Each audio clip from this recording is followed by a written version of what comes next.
တခုပြီးတခုသူကျွလွန်နေနောင်တရတယ်ဆိုတဲ့စကားတွေ့သေးလားမတွေ့ရအောင်ဖခင်ရဲ့အရှိမဝမ်းနေစွာနဲ့တိုးဝင်ချက်ကချင်းရှိလားမရှိဘူးကျွန်မပြောပြမယ်ဒူးရိုက်ကိုလှုပ်ပြီးတော့မှနောင်တမရရင်တိုးရလှုပ်ရှာပဲရှိတယ်ဒါကြောင့်ဒူးရိုက်ကိုကျွန်မတို့လှုပ်မိပြီဆိုချက်ချင်းဝန်ချတောင်းပန်ခြင်းလုပ်ပါဘာကြောင့်လဲတရားနာထောင်မှာဝန်ချတောင်းပန်ခြင်းမလာဘူးနောင်တရခြင်းမလာဘူးဆိုဖခင်သခင်ဆုံးမခြင်းဆိုတာရောက်လာတယ်ဘာဖြစ်လဲဖခင်သခင်ကကျမတို့ကိုလမ်းမှန်စေဖို့နဲ့ဆုံးမရတာဖြစ်တယ်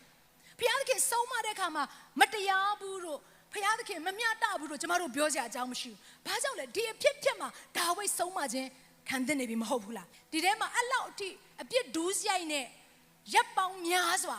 ကြာနေတဲ့သူတွေဘယ်နှယောက်ပါနေလဲဒီနေ့ဖခင်စကားပြောနေတယ်ကျမတို့တယောက်ချင်းစအဲ့ဒူးစိတ်ထဲမှာကြာနေပြီးတော့နောင်တလမ်းထဲကိုမရောက်လာဘူးဆိုရင်ဖခင်ကတင့်ကိုပြုပြင်ဖို့ရန်အတွက်အဆက်ခွဲခြင်းဆိုတဲ့အရာတွေကိုအနှံ့ရတယ်ကျမတို့ဒူးစိတ်လုံနေတဲ့အချိန်မှာဖခင်ကကျမတို့ကိုမဆုံးမသေးလို့အိုဖခင်သဘောကောင်းတာပဲကိစ္စမရှိပါဘူးဖခင်တီးခန့်တာပဲဖခင်စိတ်ရှိတာပဲဖခင်ခွင့်လွတ်မှာပဲလို့တွေးပြီးဒူးစိတ်ဆက်လုံနေတယ်ဆိုရင်တဲ့ဖခင်ကဘာပြောလဲဆိုတော့မင်းဟာငါ့ကိုမထီမဲ့မြင်ပြုနေတာဖြစ်တယ်ဒါကြောင့်ကျမတို့ရဲ့အသက်တာထဲမှာနှုတ်ကပတ်တော်နဲ့လွဲနေတဲ့လမ်းထဲကနေကျမတို့ပြန်ထွက်ရအောင်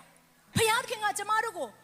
ဂျေဇုတော်ကိုခံစေတယ်ဆိုတဲ့အရာကနောင်တလမ်းထဲမှာအသက်ရှင်သက်စေဖို့နဲ့ဂျေဇုကိုခံစေတာဖြစ်တယ်ဆိုလိုတဲ့အရာကယေရှုခရစ်တော်ရဲ့အသေးခံအသွေးသွန်းလောင်းခြင်းနဲ့အပြစ်ခွင့်လွှတ်ခြင်းဆိုတဲ့အရာကအပြစ်လုပ်ဖို့ license ပေးထားတာမဟုတ်ဘူးညီကောင်မောင်တို့ကောင်းမွန်ခြင်းလမ်းထဲမှာတမန်တရားလမ်းထဲမှာအသက်ရှင်သက်ဖို့နဲ့ဘုရားခင်ကကျမတို့ကိုပေးထားတာဖြစ်ပါတယ်